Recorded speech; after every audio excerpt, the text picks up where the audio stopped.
Om Ajnanatimirandhasya Jnananjana-shalakaya Chakshurum Militam Yena Tasmai Shri Guruve Namah. Nama Om Vishnupadaya Krishna Presthaya Bhutale Srimate Bhaktivedanta Swami Niti Namine Namaste Saraswate Deve Gauravani Pracharine Nirvishesha Shunyavadi Paschatya De Satarine Namo Mahavadanyaya Krishna Prema Pradayate Krishnaya Krishna Chaitanya Namine Gauratise Namaha.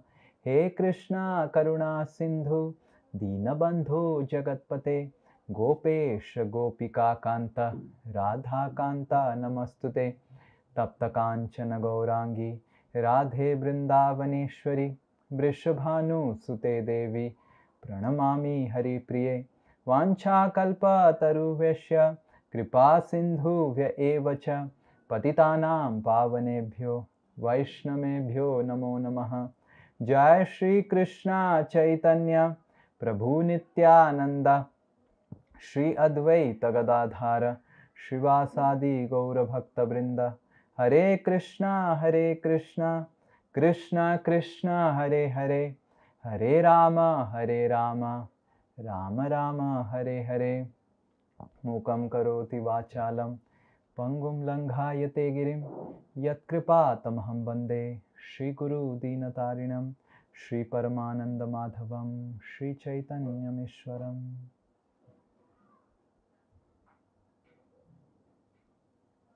Hare Krishna. I am feeling extremely happy to meet with all of you. Hare Krishna. I offer my सभी को मिलकर मुझे आज बहुत ही प्रसन्नता हो रही है. I offer my 1,000 obeisances to each one of you. Hare Krishna. मैं अपने मन से हजारों साष्टांग दंडवत प्रणाम आप सभी के श्री चरणों में करता हूँ. Sometimes it is very easy to offer obeisances in mind.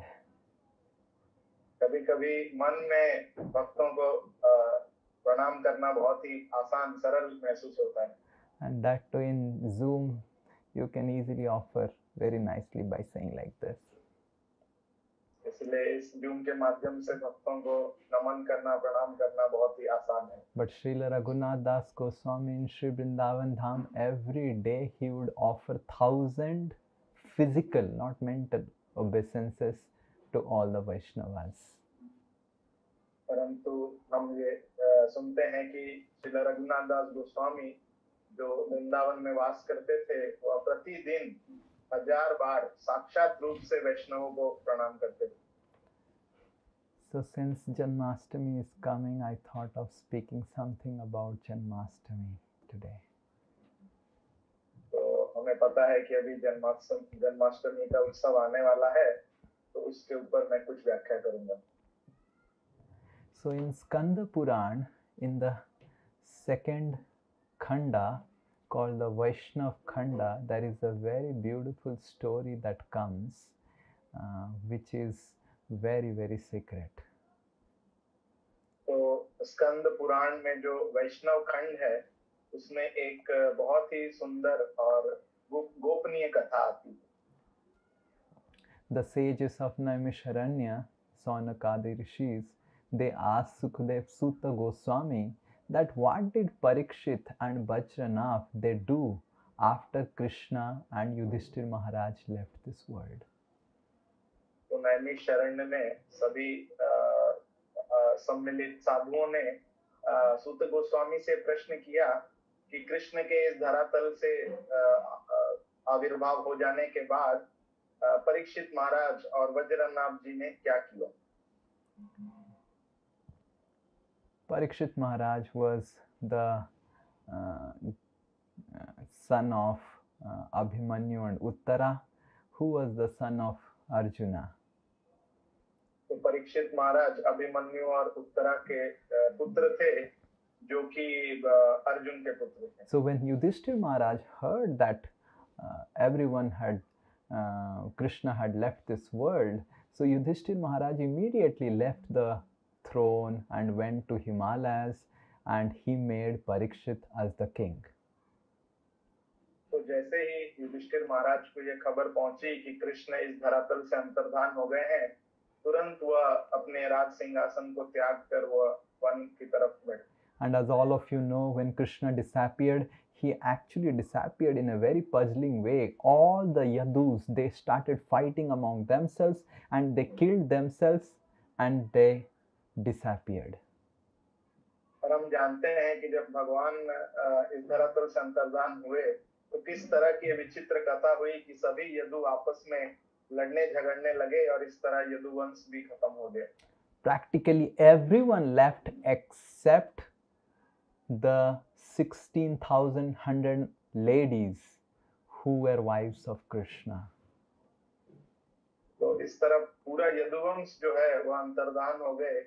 केवल जो भगवान कृष्ण की जो 16,000 पत्नियां थी वह अभी धरातल पे थी. Krishna's the 8 principal queens, along with all the 8 principal queens, only one Kalindi Devi also remained. तो भगवान की जो परम पट रानियां हैं उसमें से भी केवल एक ही रानी जो कि कालिंदी देवी है वो इस धरातल पर है. So Arjuna, along with Vajranav is son of Aniruddha, and Aniruddha is son of Pradyumna, and Pradyumna is son of Krishna. तो इस तरह हम देखते हैं कि आगे वज्रनाभ जी जो कि प्रद्युम्न जी के पुत्र थे, अनिरुद्ध जी के पुत्र थे, जो कि अनिरुद्ध प्रद्युम्न जी के पुत्र थे और प्रद्युम्न कृष्ण के पुत्र थे. So they all, Vajranav, Arjuna, and all the 16,100 queens and Kalindi, they all returned back to Mathura. तो इस तरह वज्रनाभ जी, अर्जुन जी और इस 16,000 जो रानियां थी कालिंदी देवी के साथ वापस मथुरा की तरफ आते हैं. As all of you know that they had gone from Mathura to Dwarka, something like going from the parent city to do some job or something like that to Dwarka. तो जैसे वो पहले हम देखते हैं कि द्वारका गए थे, अभी वो वापस मथुरा की ओर. And the Dwarka, the entire city was submerged as soon as Krishna and all the Yadus left. So Arjuna brought every one of them and brought them to Mathura. तो जैसे ही भगवान का अंतर्धान हुआ तो पूरा द्वारका जो शहर है वो पानी के नीचे चला गया और अर्जुन जी सभी को लेकर मथुरा आ गए. And Yudhishthir Maharaj, before leaving the kingdom, the throne, he made Parikshit as the king of the world and he made Vajranav as the king of Mathura. तो युधिष्ठिर महाराज अपना राज सिंहासन त्यागने से पहले उन्होंने परीक्षित महाराज को इस पूरी धरातल का राजा बनाया और वज्रनाभ जी को मथुरा का राज्य सौंपा. So the sages are asking question when Yudhishthir and Arjuna they all left, and how did Parikshit and Vajranav they rule the kingdom? तो यहाँ प्रश्न यह पूछ रहे हैं नैमिषारण्य के सभी संत कि जब युधिष्ठिर महाराज अर्जुन सब चले गए राज पाट छोड़कर तो कैसे परीक्षित महाराज और वज्रनाभ जी ने इस पृथ्वी का भार को चलाया. So one time Parikshit Maharaj came to Mathura to visit Vajranav. तो एक बार परीक्षित महाराज श्री वज्रनाभ जी से मिलने मथुरा आते हैं. And when Vajranav heard that Parikshit has come from Indraprastha, that is Delhi, Hastinapur, to Mathura, he called so many people and gave a lot of gifts. He offered obeisances to Parikshit Maharaj because Parikshit was like uncle for Vajranav. तो जैसे ही वज्रनाभ जी को ये खबर हुई कि परीक्षित महाराज उनसे मिलने मथुरा आए हैं इंद्रप्रस्थ से, तो बहुत ही आनंदित हुए और तुरंत उन्होंने बहुत ही आनंद से सत्कार से उनका सम्मान से उनका स्वागत किया क्योंकि रिश्ते में वह उनके अंकल के समान होते थे. Chacha ji. चाचा जी. Good.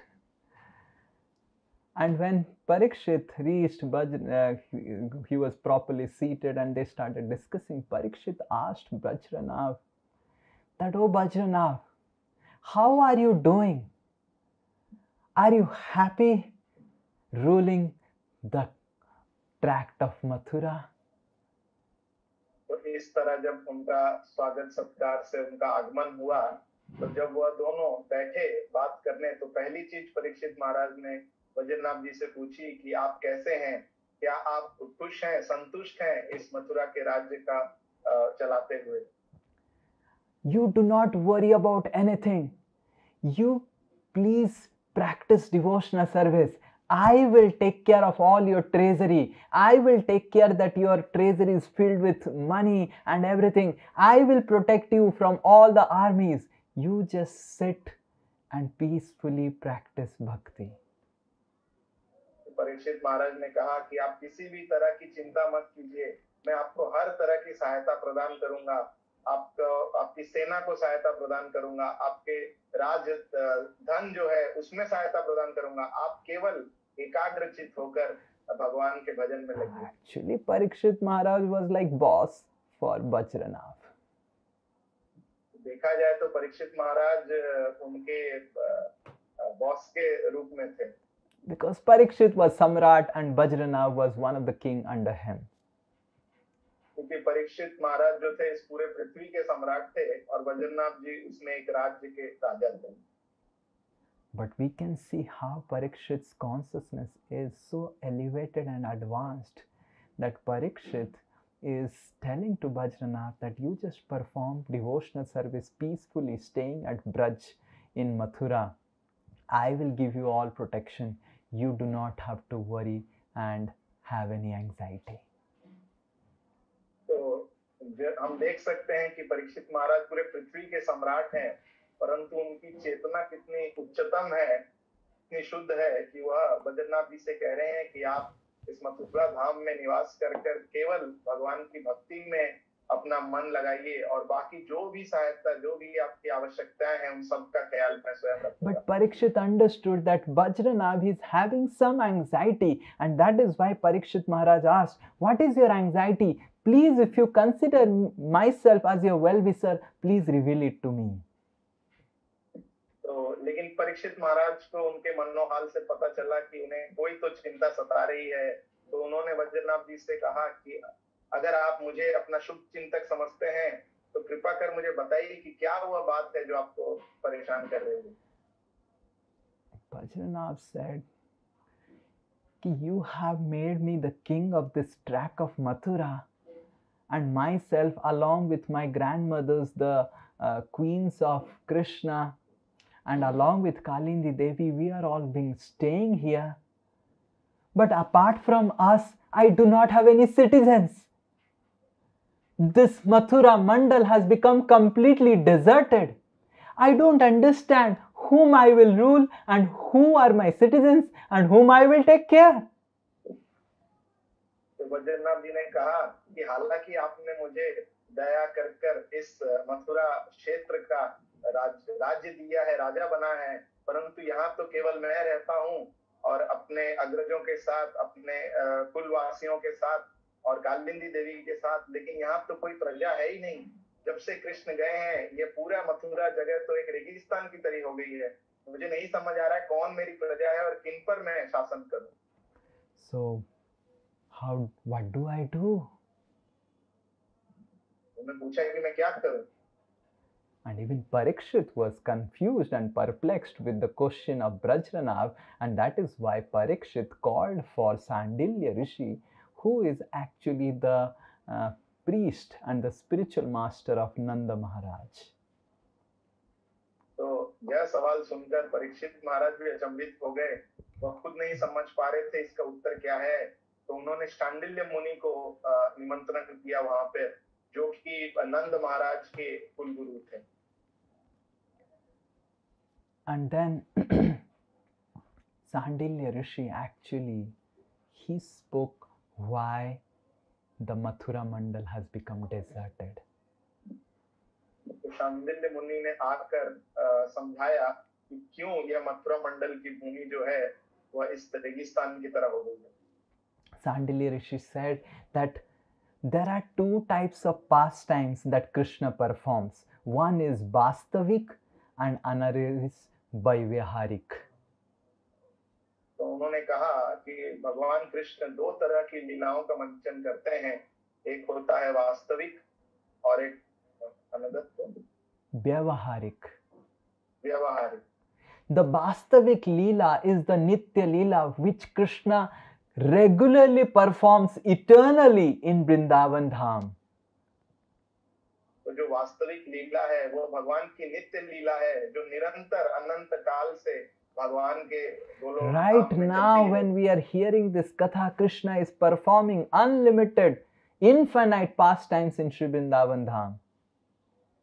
तो अभी जब हम ये कथा का श्रवण कर रहे हैं, इस समय भी भगवान अनंत रूप से कई लीलाएं अपने वृंदावन धाम में रच रहे हैं. When we will go to Sri Vrindavan in October, that time also Krishna will be performing millions of pastimes.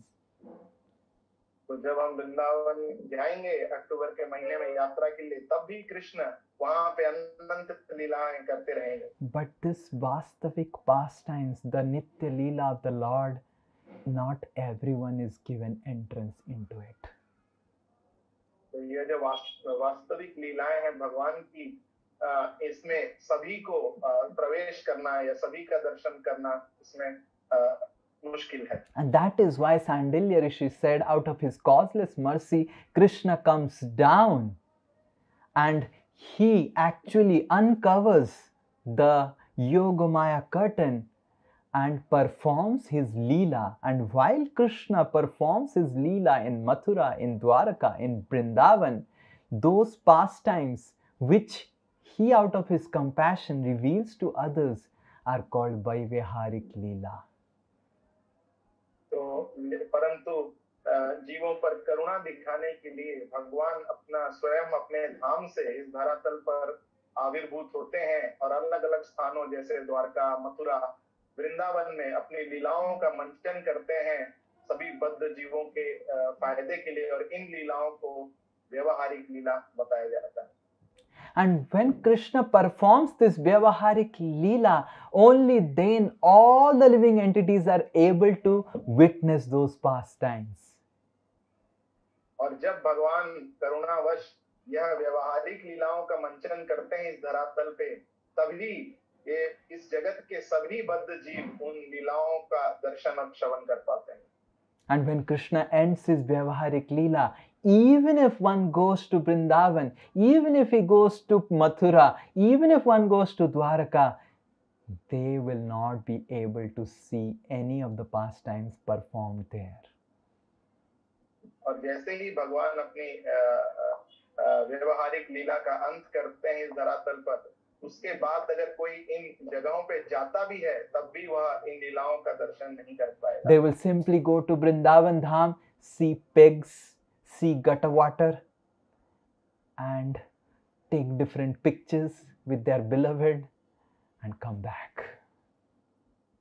तो इसके बाद अगर कोई लोग जाते भी हैं वृंदावन, तो क्या ही देखेंगे? वह देखेंगे कि कुछ सुअर घूम रहे हैं, कुछ कुत्ते घूम रहे हैं, कुछ गंदी नालियां बह रही हैं, और या तो कोई अच्छी जगह फोटो खींच के अपने प्रेमी प्रेमिकाओं के साथ लोग वापस आ जाते हैं. There was one person who was staying in abroad and who got Krishna book and he read about Sri Vrindavan Dham.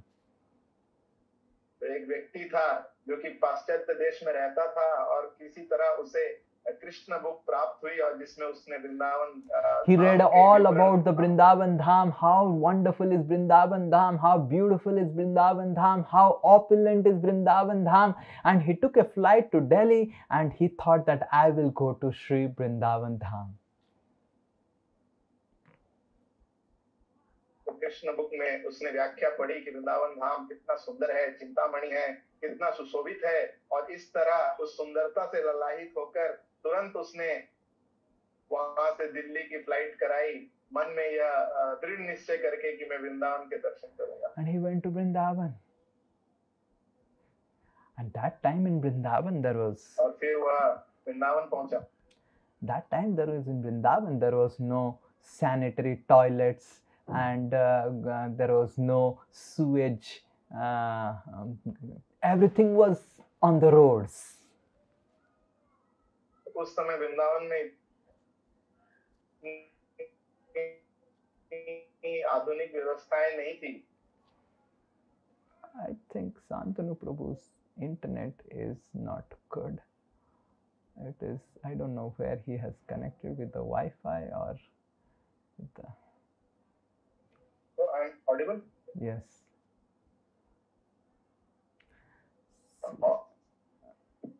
I have Bluetooth connected. Sorry. Yes. So I don't know what you said and I don't know what others understood, but that time in Vrindavan Dham there was no sanitary facilities, nothing, everything that used to happen, everything used to happen in the road. तो उस समय वृंदावन में इतनी अच्छी आधुनिक व्यवस्थाएं नहीं थी, शौच की, ये सब की, तो सारे नाले गटर इस तरह खुले ही रहते थे पहले. And this man, when he reached Sri Vrindavan Dham, he got the shock of his life. और जब ये व्यक्ति पहली बार वृंदावन धाम पहुंचा, उसे तो मानो एक झटका ही लगा. And then he returned back to Delhi and to his city, thinking that it is all bogus that is written in this book about Vrindavan. तो यह देखकर वो वापस दिल्ली चला गया और अपने देश चला गया और उसने सोचा कि ये जो भी कृष्ण बुक में जो विवरण बताया गया है वृंदावन का, ये सब बकवास. So in this way, when Krishna winds up his pastimes, no one is able to witness his Nitya Leela that is happening eternally in Sri Vrindavan Dham. तो इस तरह जब भगवान अपनी इस धरातल की लीला को समाप्त करते हैं, तब उसके बाद कोई भी उनकी इन लीलाओं के दर्शन या उन्हें समझ नहीं सकता है. And Sandilya Rishi said that when Krishna comes to this world, he descends to this world, there are three types of people who accompany Krishna. और उन्होंने आगे बताया शांडिल्य मुनि ने कि जब भगवान इस धरातल पे आते हैं लीला करने, तब तीन तरह के जो भक्त हैं उनके साथ आते हैं. Though one are the Nitya Siddhas who come directly with Krishna from the spiritual world. तो प्रथम वो भक्त होते हैं जो कि नित्य सिद्ध होते हैं, जो स्वयं भगवान के धाम से भगवान के साथ अवतरित होते हैं. The second are those people who have become ready to join Krishna's pastimes by the power of the devotional service. और दूसरे श्रेणी के भक्त वो हैं जो तीव्रता से भक्ति कर कर अपने आप को इस तरह काबिल बनाते हैं कि वो भगवान की लीला में भाग ले सकें. And the third category of people are the demigods who come down to accompany the Lord in his pastimes.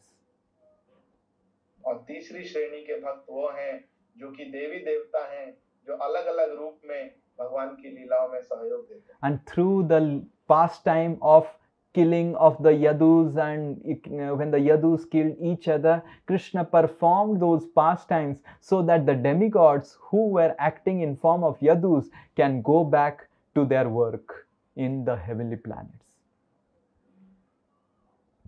तो इस तरह जब can you repeat it, Mr. Okay. And through this pastimes of fighting of the Yadus and the Yadus murdering each other, Krishna did those pastimes so that the demigods who were acting as Yadus can go back to their heavenly planets. तो ये जो हम देखते हैं लीला की अंत में यदु आपस में लड़ने लगते हैं, तो इस लीला से ये सब देवी देवता थे जो इस लीला के माध्यम से इस लीला के बाद वापस अपने स्वर्ग इसमें चले जाते हैं, स्वर्ग लोक. And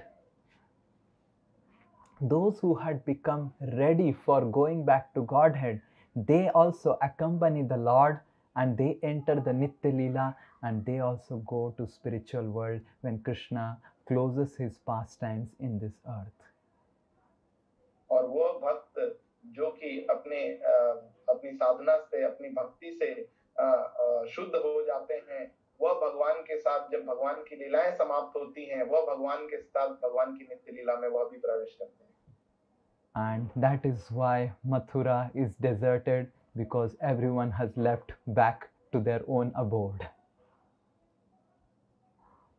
और शांडिल्य मुनि ने कहा कि मथुरा इस तरह बंजर हो गया है, खाली हो गया है, क्योंकि सभी ये भक्त वापस अपने अपने स्थान पर कृष्ण के साथ जा चुके हैं. And you, Parikshit and Vajranav, you also reside in Mathura. You bring lot of people back to Mathura and help them perform devotional service. You excavate the same places where Krishna performed the pastimes, and you recreate Sri Vrindavan Dham for the benefit of the people of this world.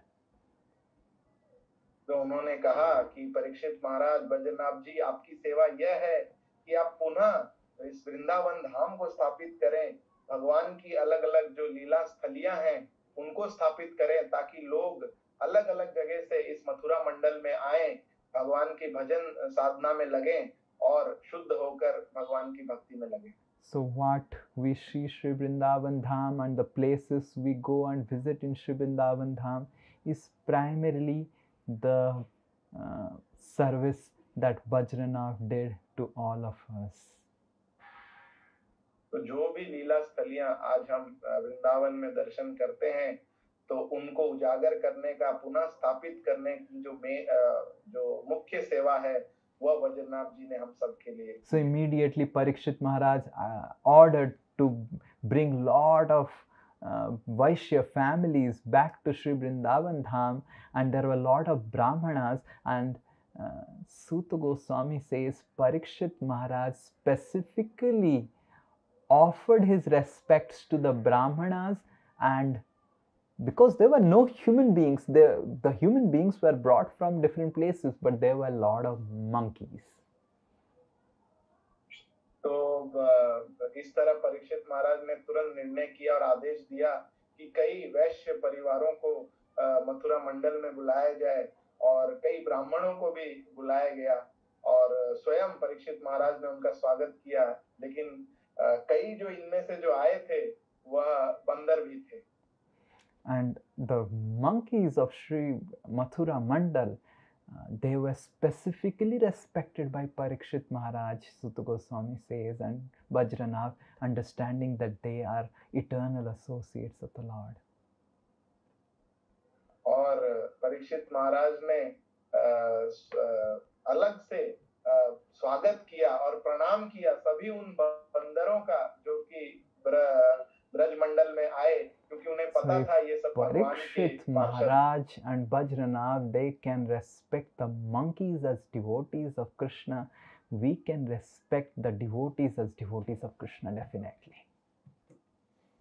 अगर बद्रीनाथ जी और परीक्षित महाराज बंदरों को भगवान के भक्त के रूप में सम्मान दे सकते हैं, तो एटलीस्ट हमें भक्तों को तो भक्तों के रूप में सम्मान देना सीखना चाहिए. Sometimes it becomes so difficult for us to deal with the devotees of the Lord, but we see Parikshit and Vajranath respecting the monkeys of the Lord with like the devotees.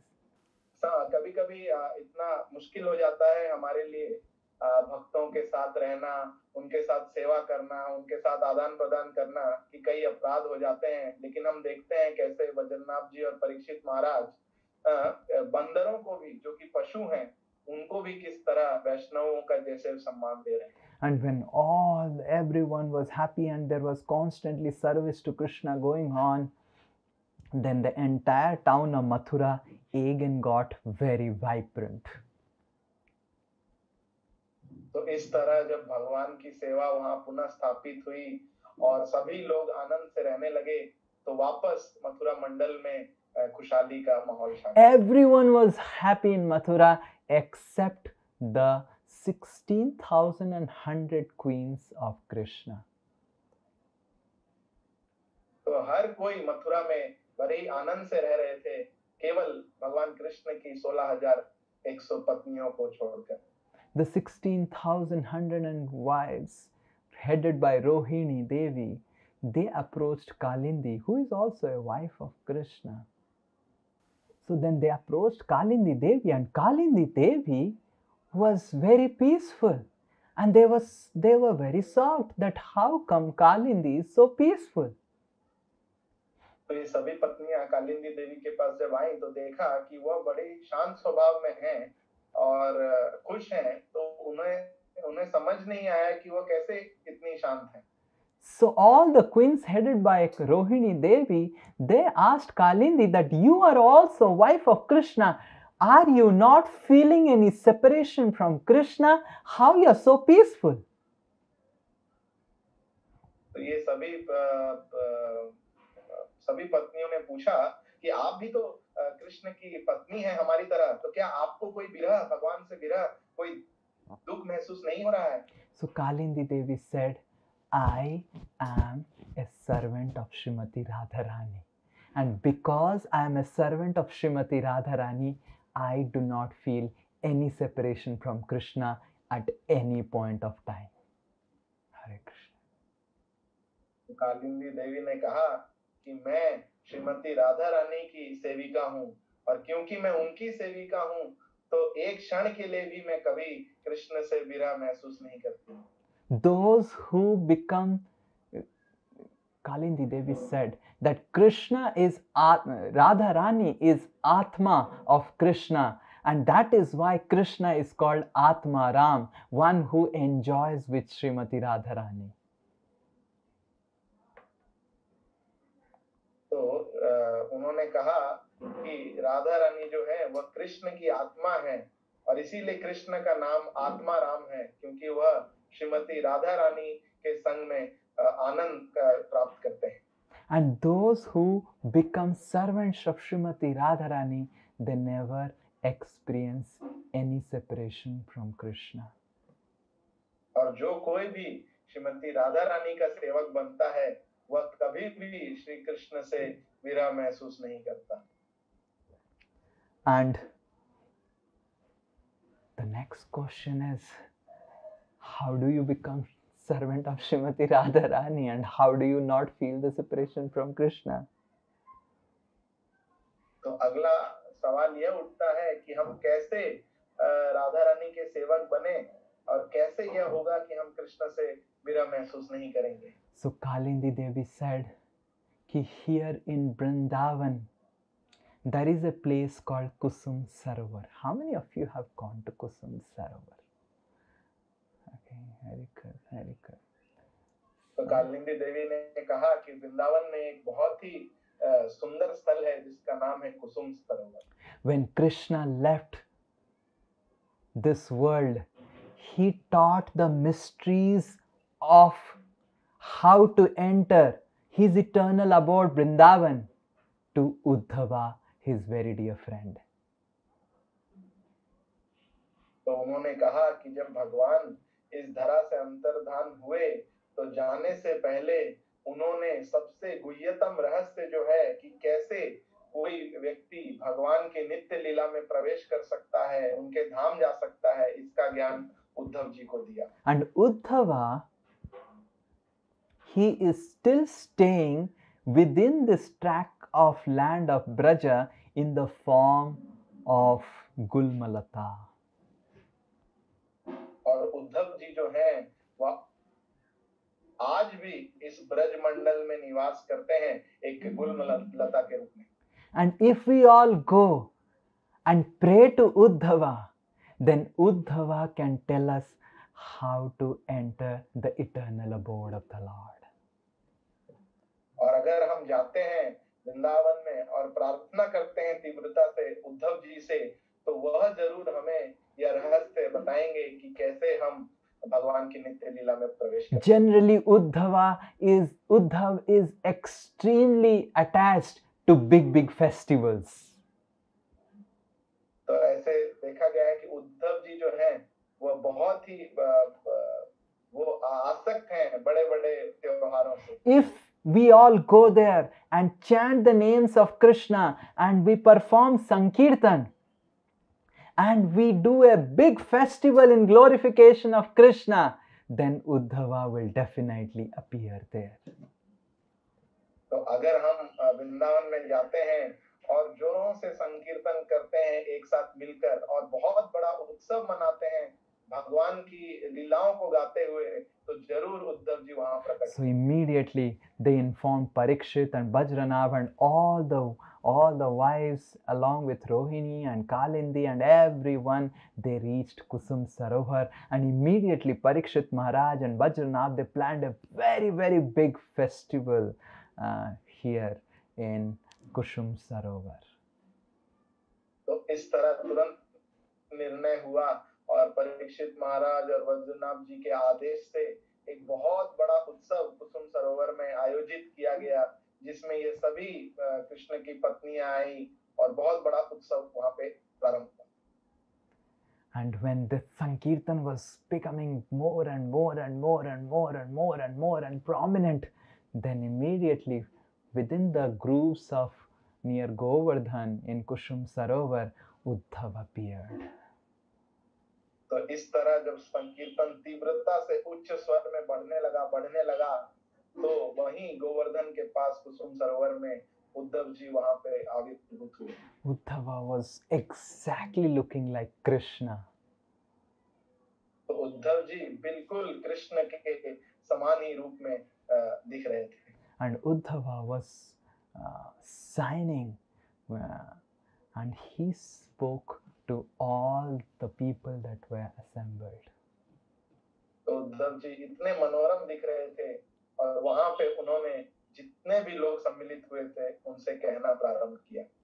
Uddhav said that Krishna, along with all his confidential associates, he has left all of us, but we still have a hope to associate with Krishna. तो उद्धव जी ने कहा, हालांकि हम ये देख रहे हैं कि कृष्ण अपने सभी अंतरंग पार्षदों के साथ इस धरातल को छोड़कर जा चुके हैं, परंतु अभी भी एक बहुत ही खास एक तरीका है जिससे हम कृष्ण के साथ साक्षात हम उनका संग कर सकते हैं. How many of you want to know about how to associate with Krishna when Krishna has left?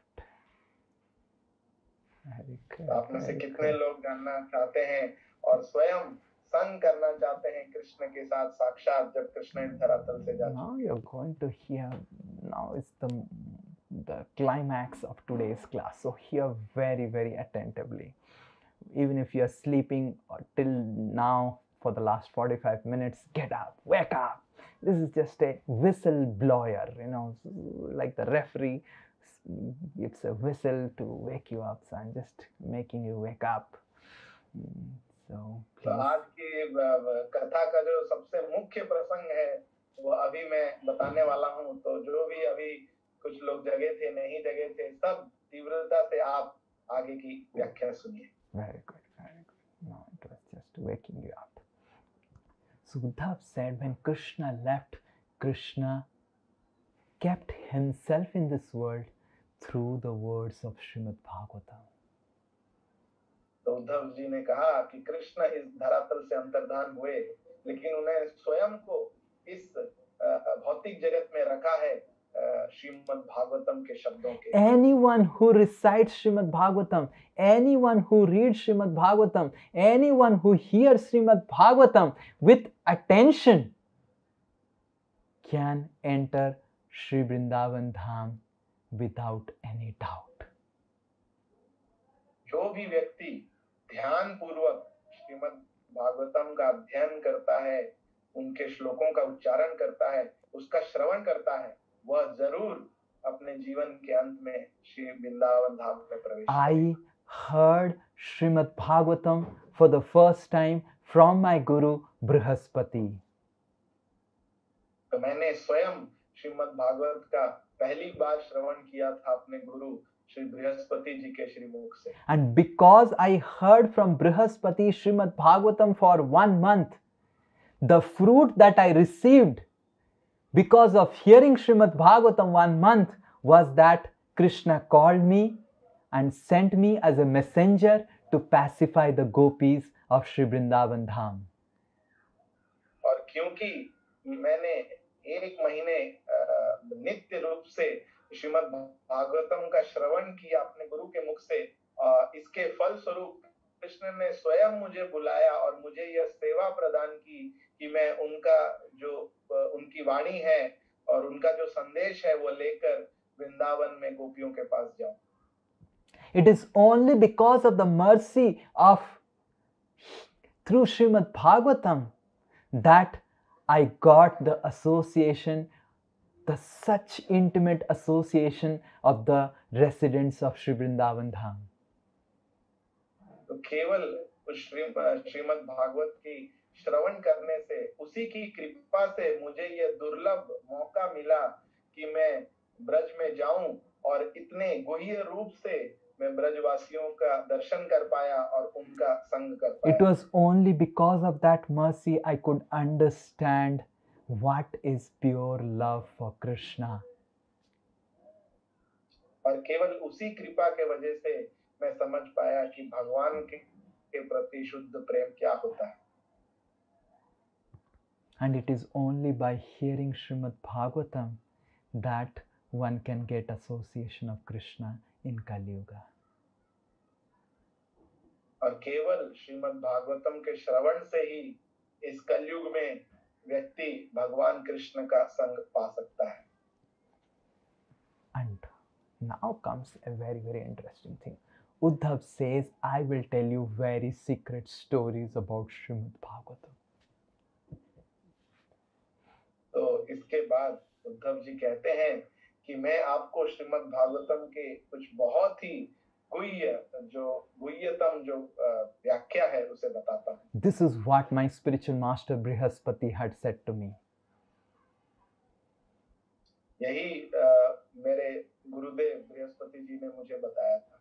So in the beginning of the creation, Brahma was extremely afraid of how he will do this creation, and he prayed to Krishna that, oh Krishna, you have asked me to do this creation. How I am going to remain protected when I am going to do all this creation? तो जब ये सृष्टि के प्रारंभ में जब ब्रह्मा जी सृष्टिकरण कर रहे थे तब वो बहुत चिंतित थे और कि वह कैसे सृष्टि करेंगे, और उन्होंने स्वयं भगवान कृष्ण से प्रार्थना की कि हे भगवान, मैं कैसे ये सेवा को करूंगा और ये सृष्टि करते करते क्या मैं स्वयं सुरक्षित रह पाऊंगा। And then Krishna spoke for the first time Srimad Bhagavatam to Brahma, and then Brahma, he started reciting again and again Srimad Bhagavatam in the course of 7 days. तो उस समय ब्रह्मा जी की प्रार्थनाएं सुनकर भगवान ने स्वयं श्रीमद् भागवतम की व्याख्या पहली बार ब्रह्मा जी को की, और ब्रह्मा जी 7 दिन तक निरंतर रूप से श्रीमद् भागवतम का उच्चारण करते रहे। And like that, Brahma again and again creates and recreates these saptahas, Bhagavad saptahas, and by this Brahma always remains enthusiastic in practicing devotional service.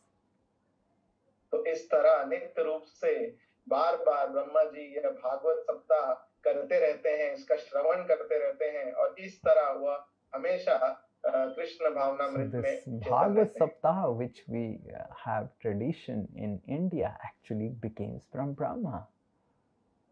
तो जो हम देखते हैं कि ये बहुत ही प्रचलित भारत में हम देखते हैं कि भागवत सप्ताह अलग अलग जगह होते हैं, परंतु इसका प्रारंभ स्वयं ब्रह्मा जी से। Then comes very nice, interesting thing. Then Brihaspati said to me that Vishnu prayed to Krishna. तो उसके बाद उद्धव जी बताते हैं इसके आगे और सुंदर चीज कि आगे विष्णु जी स्वयं कृष्ण से प्रार्थना करते हैं। Vishnu said to Krishna, you have given me the service of doing the Praja Palan, maintenance of this universe. तो विष्णु कहते हैं कि हे भगवान, आपने मुझे ये सेवा दी है कि मुझे इस सृष्टि का पालन करना है, प्रजा का पालन करना है। You have given me the service of seeing that everyone is maintained and everyone's desires are fulfilled. तो आपने मुझे ये सेवा दी है कि सभी का अच्छे से पालन पोषण हो और सभी की इच्छाएं अच्छी तरह पूरी हो। You have also given me the service to incarnate at specific points of time so that the dharma is maintained in this world. आपने भी सेवा मुझे दी है कि मैं समय समय पर अवतरित हूँ अलग अलग अवतारों में, ताकि इस भौतिक जगत में धर्म का संतुलन हमेशा बना।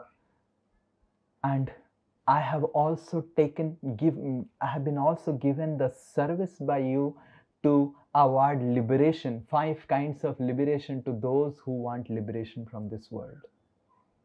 और आपने मुझे यह भी सेवा दी है कि जो 5 तरह की जो मुक्ति होती है उसे भी मैं जो लोगों को प्रदान कर सकूं। Now Vishnu asks a very important question. This is the last thing we will discuss. Please hear attentively. But तो अंत में विष्णु जी बहुत ही जरूरी प्रश्न कृष्ण से पूछते हैं। But I don't know how to maintain my own wife Lakshmi. परंतु विष्णु जी कहते हैं मुझे यही नहीं पता कि मैं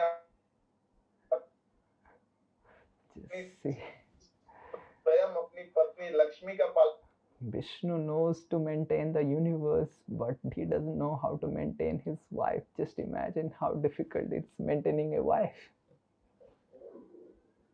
भगवान विष्णु स्वयं कह रहे हैं कि पूरी सृष्टि का पालन तो कर सकता हूँ, लेकिन अपनी पत्नी का पालन नहीं करना जानता। How do I keep Lakshmi very happy? तो क्या मैं करूं कि मैं अपनी पत्नी लक्ष्मी को आनंदित खुशी रख सकूं? All the husbands, please hear attentively. And how do I keep those people who are even not interested in liberation happy, because they are not interested of anything of this world? तो कैसे मैं उन लोगों को भी आनंद में रख सकूं, उन्हें खुश रख सकूं जिन्हें मुक्ति में कोई जिनकी रुचि है ही नहीं? My wife Lakshmi, she gives opulence to everyone. She is the source of all opulence. I do not know what I can give to her. तो मेरी जो पत्नी है लक्ष्मी, वो सभी ऐश्वर्य से पूर्ण है, वो पूरे दुनिया को ऐश्वर्य प्रदान करती है, तो मैं क्या करूं जो मैं उसको खुश रख सकूं? How I can maintain her? मैं कैसे उसका पालन करूं? Krishna said, recite Srimad Bhagavatam for her pleasure. तो कृष्ण ने उत्तर दिया कि आप श्रीमद् भागवत का उच्चारण कीजिए उनके आनंद के लिए। And when Lakshmi and all these living entities who are not interested even for liberation, they hear Srimad Bhagavatam from your mouth, they will be maintained and they will develop love for me. तो इस तरह लक्ष्मी जी और ऐसे और भी कई लोग जिनको मुक्ति में कोई रुचि नहीं है, वह जब श्रीमद् भागवत का श्रवण करेंगे तो उनके हृदय में भी मेरे प्रति प्रेम और रुचि जागेगी। And Uddhav said, like this, Vishnu started reciting Srimad Bhagavatam, and since that time, Vishnu recites Srimad Bhagavatam for 1 full month. तो इस तरह कृष्ण से आदेश पाकर विष्णु स्वयं श्रीमद् भागवतम का उच्चारण करने लगे और 1 महीने निरंतर उन्होंने Shrimad Bhagavatam. And when Vishnu would recite Srimad Bhagavatam, Lakshmi Devi would hear with rapt attention. और जब भगवान विष्णु स्वयं श्रीमद् भागवतम का पाठ करते थे, तब लक्ष्मी देवी भी बिल्कुल ध्यान पूर्वक उसका श्रवण। And after the month is over, Uddhav says that Lakshmi Devi becomes the speaker and Vishnu becomes the hearer of Srimad Bhagavatam. तो जैसे इस तरह 1 माह समाप्त हुआ विष्णु जी के कथा का, तो इसके बाद लक्ष्मी जी ने श्रीमद् भागवत का पाठ प्रारंभ किया और विष्णु जी श्रोता बन गए। And Lakshmi speaks the entire Srimad Bhagavatam in 2 months. तो लक्ष्मी जी पूरी भागवत की व्याख्या 2 महीने में करती हैं। And Uddhav says, because Vishnu is engaged in so many other activities, that is why the recitation of Lakshmi is more realizable than Vishnu. और वो कहते हैं कि क्योंकि भगवान विष्णु और भी कई कार्यों में रत रहते हैं पालन के, और इसीलिए लक्ष्मी जी जो व्याख्या करती हैं और उच्चारण करती हैं भागवतम का, वो उसका श्रवण ज्यादा मधुर। Because Lakshmi ji's mind is not involved into this universe, that is why she can recite Srimad Bhagavatam with a more relish than Vishnu. क्योंकि लक्ष्मी जी का ध्यान और मन इस दुनिया के अन्य कार्यों की तरफ ज्यादा नहीं होता है, और तो वह एकाग्र चित्त से जब वह भागवतम की व्याख्या करती हैं, तब वह ज्यादा मधुर लगता है सुनने में। All the ladies should hear this very nicely and really do the same thing in the homes. सभी माताओं को ये चीज ध्यान पूर्वक सुननी चाहिए और अपने घरों में, परिवार में भी इसी का पालन So करना you चाहिए। all should speak Srimad Bhagavatam and speak about Krishna in such a way that it is more realizable than all these dry husbands. तो हमें इस तरह सभी माताओं को अच्छी से, मधुरता से श्रीमद् भागवतम का उच्चारण करना चाहिए, उसकी व्याख्या करनी चाहिए, जो कि उनके पतियों से भी बहुत ज्यादा मधुर। And then Brihaspati said to me that then Lord Shiva spoke to Krishna that how I am going to remain protected, and Krishna spoke to him to recite Srimad Bhagavatam, and for 1 full year Lord Shiva would recite Srimad Bhagavatam and Parvati Devi would hear it with rapt attention. तो आगे बृहस्पति जी ने बताया कि फिर शिव जी जो है वह कृष्ण से पूछते हैं कि मैं किस तरह इस भौतिक जगत में सुरक्षित रहूंगा, तो उन्हें कृष्ण आदेश देते हैं भागवतम का उच्चारण करने के लिए, और इस तरह शिव जी एक पूरे साल निरंतर श्रीमद् भागवतम का उच्चारण और व्याख्या करते हैं। For all of your benefit, I am going to recite Srimad Bhagavatam, and by which everyone is going to get benefited. तो कहते हैं कि अब आप सबके फायदे के लिए मैं स्वयं श्रीमद् भागवतम की व्याख्या करूंगा। So, as soon as everyone heard, they said, Jai, Jai, Hari Bol, and Parikshit Maharaj put Dandavat again and again to Uddhava and said, please tell me what I am going to arrange, what is required for recitation of Srimad Bhagavatam.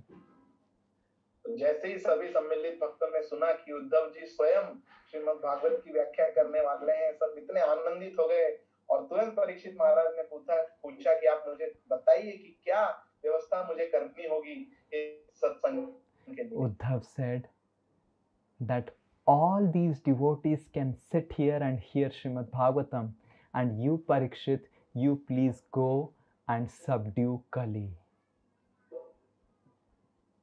तो उद्धव जी ने कहा कि जितने भी ये सब सम्मिलित भक्त हैं, मथुरा से आए हैं, ये सब यहाँ बैठ के भागवतम का श्रवण कर सकते हैं मुझसे, परंतु आप जो है आप जाइए और आपको कली का संहार कीजिए। And because Kali would create lot of problems in recitation of Srimad Bhagavatam, you go and subdue Kali, and we will be reciting and hearing Srimad Bhagavatam here. क्योंकि ये कली का प्रभाव से हमारी भागवतम के उच्चारण और व्याख्यान में कई बाधाएं आ सकती हैं, तो आप जाइए और आप कली के पास जाइए, उसको संभालिए ताकि हम यहाँ से आनंद से भागवतम का And Parikshit Maharaj, when he heard that he will not be able to hear Srimad Bhagavatam, he was little morose and anxious, and he asked Uddhava, please tell me how I am going to hear Srimad Bhagavatam. If I go and subdue Kali, how I am going to hear Srimad Bhagavatam? जब परीक्षित महाराज को आदेश मिला उद्धव जी से, तो वह चिंतित हो गए और उदास हो गए, और उन्होंने उद्धव जी से पूछा कि अगर मैं वहां चला जाऊंगा तो आप मुझे यह बताइए कि मैं कैसे श्रीमद् भागवतम के श्रवण का लाभ उठा पाऊं। And Uddhav said to Parikshit that because you will serve the entire generations of all the Vaishnavas by subduing Kali, Krishna will specially bless you to hear Srimad Bhagavatam from the mouth of Sukadev Goswami. तो उद्धव जी ने कहा क्योंकि आप ये सेवा ले रहे हैं कि सभी वैष्णव संघ के लिए, ताकि हम श्रीमद् भागवतम का श्रवण कर पाए, कली के पास जाकर। Sometimes the spiritual master may order and instruct us to do something practical. तो कभी-कभी हम देखते हैं कि गुरु हमें आदेश दे सकते हैं कुछ प्रैक्टिकल कार्य करने का, like taking care of the kids, जैसे बच्चों का ख्याल रखना, taking care of the husband, अपने पति का ख्याल रखना, taking care of the wife, अपनी पत्नियों का ख्याल रखना, doing the job nicely.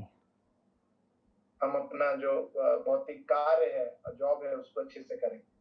But if we understand and have faith on the words of the spiritual master, because Parikshit had faith on the words of Uddhava and he went out to do his duty as a king to subdue Kali, apparently he missed the Bhagavad Katha. लेकिन अगर हमें अपने गुरु के शब्दों पे श्रद्धा है, जैसे हम देखते हैं कि परीक्षित महाराज उद्धव जी को की व्याख्या सुनकर वो जाते हैं, और हमें ऐसा प्रतीत होता है कि वो अभी तो वह भागवत का श्रवण नहीं कर पाएंगे.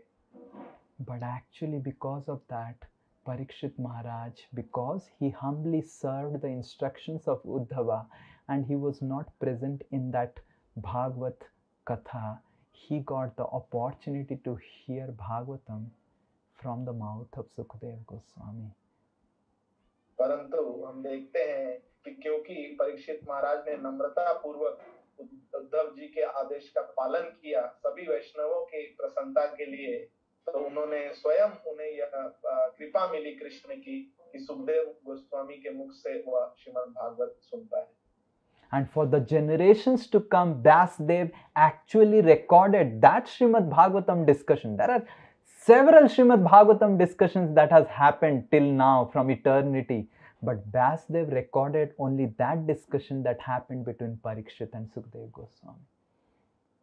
और देखिए ऐसी कृपा हुई उन पर कि श्रीमद् भागवत की अनंत व्याख्याएं हैं जो अलग अलग काल में अलग अलग भक्तों के बीच हुई है, परंतु व्यास देव ने यह व्याख्या जो सुखदेव गोस्वामी और परीक्षित महाराज के बीच हुई है, इसको लिखा श्रीमद् भागवतम में कलयुग के लिए. This is the power of serving the spiritual master with honesty and humility.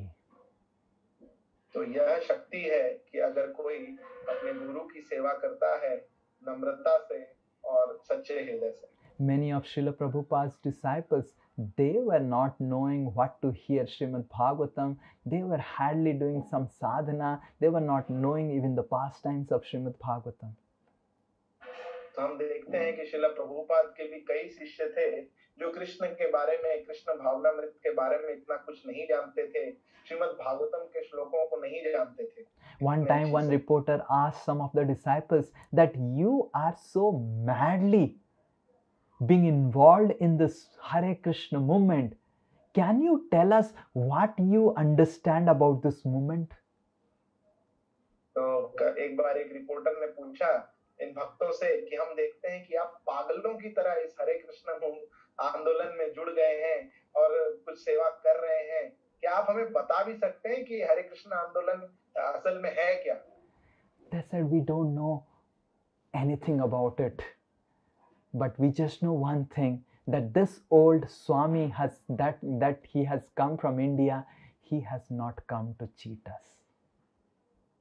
उन्होंने उत्तर दिया कि हमें पता नहीं है कि ये क्या है हरे कृष्णा, कृष्ण कौन है, ये सब हमें तत्व में नहीं पता है, परंतु एक बात हमें पता है और हमें विश्वास है कि ये जो बूढ़ा व्यक्ति जो इंडिया से आया है यहाँ पे प्रचार करने, ये हमें धोखा देने नहीं आया. Apparently Srila Prabhupada's disciples, they engaged in so much of practical service in constructing the temples, in distributing the books, and they hardly would read Srimad Bhagavatam. तो हम देखते हैं कि प्रभुपाद के आदेश के अनुसार उनके शिष्य कितनी सारी प्रैक्टिकल सेवाओं में लगे, जैसे किताबें वितरण करना, मंदिर बनाना, प्रसादम वितरण करना, कि उनके पास समय ही नहीं था कि वो बैठ के श्रीमद् भागवत पढ़ सके. But all the imports and the purports and the conclusions of Srimad Bhagavatam got revealed within the heart because of submissive service to the spiritual master. परंतु श्रीमद् भागवतम के जितने भी गुह्यतम तत्व हैं, जितने भी जो ज्ञान है, वो उनके हृदय में प्रकाशित हुआ क्योंकि उन्होंने नम्रता से सेवा भाव से अपने गुरु की शरणागति की। So Parikshit, he was involved in submissive service to what Uddhava spoke, and that awarded him the gift of hearing Srimad Bhagavatam from Sukadeva Goswami. तो उसी तरह परीक्षित महाराज ने भी नम्रता पूर्वक सेवा प्रदान की उद्धव जी के आदेशों को, जिसके वजह से उन्हें यह कृपा मिली कि वह स्वयं सुखदेव गोस्वामी के मुख से भागवत श्रवण कर पाए। Similarly, Srila Prabhupada has instructed us in this Hare Krishna movement ISKCON that we do practical service of giving an opportunity to everyone to hear Srimad Bhagavatam. इसी तरह श्रील प्रभुपाद जी ने भी हम सबको यह आदेश दिया है कि हम प्रैक्टिकल सेवा का कुछ योगदान करें, जिससे हम बाकी अन्य बद्ध जीवों को भी यह मौका दे सकें कि वो कृष्ण के बारे में श्रवण कीर्तन कर पाएं। Parikshit Maharaj went out in the world and he subdued Kali so that in Vrindavan Dham all the queens and all the Mathura Vasis, they can hear Srimad Bhagavatam from Uddhav peacefully. तो परीक्षित महाराज उस थली से बाहर गए, दुनिया में बाहर गए, और उन्होंने ये सेवा की कली को दमन करने की, ताकि जो सभी वैष्णव हैं वृंदावन में वह शांति पूर्वक और ध्यान पूर्वक श्रीमद् भागवत का श्रवण कर पाए। So exactly in the same way, this Janmashtami festival is an opportunity for all of us, those who have become devotees, to help those who have not yet become devotees. तो इसी तरह यह जन्माष्टमी जो उत्सव है वह एक दिव्य मौका है हम सभी भक्तों के पास कि हम कुछ सेवा करें, कुछ योगदान करें, और जो लोग भक्त नहीं हैं उन्हें भक्ति में लाने का प्रयास करें। This Janmashtami festival, it comes every year to help us invite more and more new people who are not connected with Krishna, who do not know anything about Krishna, to give them an opportunity to hear Srimad Bhagavatam, to give them an opportunity to understand and practice Krishna consciousness. तो ये जन्माष्टमी एक का जो उत्सव है यह मौका है कि हम कई नए लोगों को मंदिर बुला सकें, जन्माष्टमी उत्सव में बुला सकें, जिससे उन्हें ये मौका मिले कि वह भी कृष्ण के बारे में श्रवण कर सकें और भगवान की भक्ति में जुड़ सकें। And by rendering these practical services that Srila Prabhupada has shown us, by distributing books, by distributing prasadam, by organizing festivals like Janmashtami, by constructing temples, and by following Srila Prabhupada's words submissively, one day we will also be blessed by Parikshit, like Parikshit Maharaj. तो इस तरह अगर हम भी श्रील प्रभुपाद के आदेशों के अनुसार प्रैक्टिकल सेवाएं करते हैं, जैसे मंदिर का निर्माण करना, प्रसादम वितरण करना, प्रभुपाद की किताबें वितरण करना, लोगों को भागवत का श्रवण कराना, इस तरह की सेवाएं अगर हम भी करते हैं श्रील प्रभुपाद की प्रसन्नता के लिए, तो हमें भी परीक्षित महाराज की तरह कृपा प्रदान करें। So this Janmashtami is an opportunity for all of us to make those who are still not fortunate, those who have not come in touch with Krishna, to make them fortunate. तो ये जन्माष्टमी एक दिव्य मौका है हमारे पास कि जो लोग इस भौतिक जगत में जिनका भाग्य अभी तक उदय नहीं हुआ है कि कृष्ण उनके जीवन में आ सकें, हम उनके जीवन में कृष्ण प्रदान करके उन्हें भाग्यशाली बनाएं। Almost a month is remaining for Janmashtami. It's my request that each one of you try to speak something about Krishna to someone who doesn't know about Krishna consciousness. तो एक महीना बचा है जन्माष्टमी आने को, तो ये मेरा निवेदन है आप सबसे कि आप सभी किसी ना किसी तरह जिससे भी मिले उन्हें कृष्ण के बारे में कुछ बताने का प्रयास करें। And by that you will actually create Janmashtami within your heart. और अगर इस तरह का प्रयास अगर आप करेंगे तो जरूर जन्माष्टमी आप स्वयं अपने हृदय में प्रकट कर पाएंगे। And Srila Prabhupada will be very, very pleased with us. और श्रील प्रभुपाद जी बहुत ही प्रसन्न हो जाएंगे आपके इस प्रयास से। And if Srila Prabhupada is pleased because Uddhava was pleased with Parikshit, Parikshit got the audience of Sukadev Goswami. And if Srila Prabhupada is pleased, we will also get the mercy like Parikshit Maharaj. तो जिस तरह उद्धव जी की प्रसन्नता के कारण परीक्षित महाराज को सुखदेव गोस्वामी का संग प्राप्त हुआ, उसी तरह अगर हमारे इन निम्न प्रयासों से श्रील प्रभुपाद जी प्रसन्न हो जाते हैं तो हमें भी उसी तरह की कृपा मिलेगी। So I request each one of you to help celebrate this Krishna Janmashtami very nicely, and request those who are in touch with you to come and do some service in this Janmashtami. Come and experience and eat Krishna's prasadam, chant Krishna's name, take Krishna's darshan and become Krishna's devotees. तो मैं आप सभी को यह निवेदन करता हूँ कि इस जन्माष्टमी में आप किसी तरह की भी सेवा जो आप कर पाए उसमें जुड़े और आए, जन्माष्टमी मनाएं, लोगों को भी लेके आए, प्रसाद ग्रहण करें, भगवान का दर्शन करें और भगवानों के नामों का उच्चारण करें। And make them Krishna's devotees. और जिनसे भी आप मिलें उन्हें कृष्ण का भक्त बनाने का प्रयास करें। Hare Krishna. Shri Janmashtami Mahamohotshav ki. Shri Parikshit Maharaj ki. Shri Vajranav ki.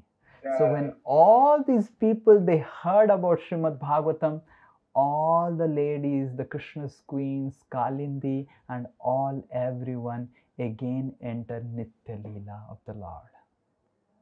और ये सभी जिन्होंने उद्धव जी के मुख से श्रीमद् भागवतम का की व्याख्या सुनी तो पुनः इसके बाद वह कृष्ण की नित्य लीला में प्रवेश किया। हरे कृष्ण। श्रील प्रभुपाद की जय।